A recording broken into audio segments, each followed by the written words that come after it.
when we were kids here in Ireland, there used to be on the Late Late Show every so often. This hypnotist, he's dead now. Very famous guy in Ireland, Paul Golden, and he used to do shows all over the place. But every so often he'd be on the Late Late Show, and it was like amazing because it was totally counterintuitive and yet so powerful, because he would hypnotize. He would pick apparently randomly 5 or 6 people from the audience, usually men for some reason, young men for some reason, and he would hypnotize them, and then he would give them trigger words, and he would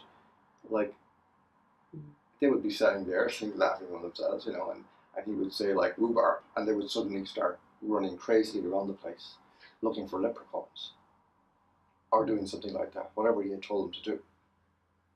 And then he would say the word again, and they would, or some counter word, and they would just stop and look around and wonder why everybody was laughing.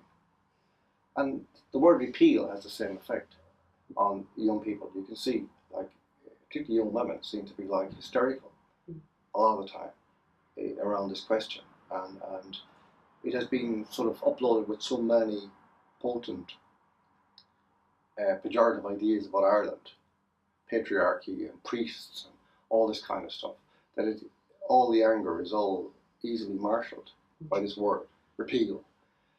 And of course the other thing about it is it's really, all these words are really amazing because they avoid the only words which really are relevant in this, which is lethal force, killing, obliteration of rights. These things are never mentioned, but they're the only things at stake in the question that will be asked. They're what's at stake. Do you want to? The question will be, no matter how it's couched, what it will mean is, do you want now, at this moment, to eliminate the protective rights of this category of human person, the unborn child in the womb? Yes or no?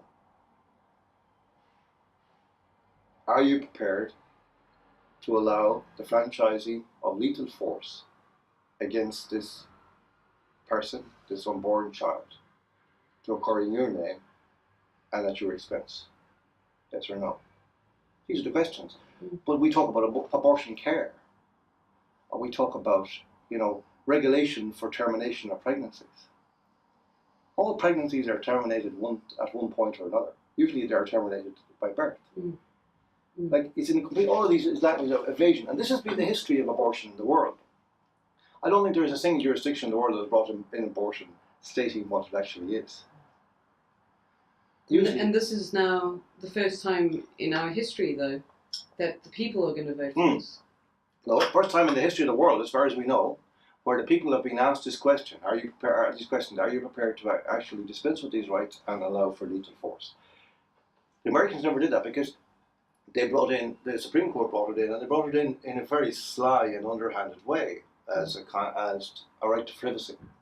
Abortion was a right to privacy. It wasn't anything to do with killing. It wasn't that. So it was they just took it away from the public realm and said it's a right that happens behind closed doors, nothing to do with the state.